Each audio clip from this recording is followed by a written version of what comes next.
ભગવતી સંતો અને ભગવતી યુવકો સાથેની દોસ્તી, ભગવતી હરિભક્તો સાથેની દોસ્તી ક્યારેય ઓછી નહીં થવા દેવાની. આટલું જ પાકું રાખવાનું છે.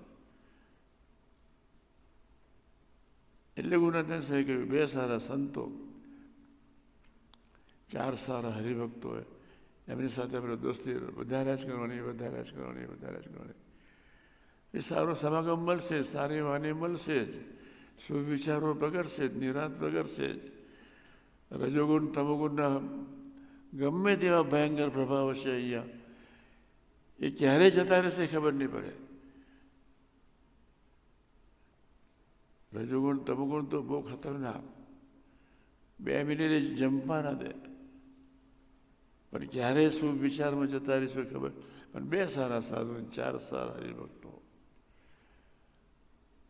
આટલું આપણે દ્રઢ કરીને જીવવાનો દ્રઢ ઠરાવ કરીશું, બધા પ્રકારની નિરાશ થઈ જશે.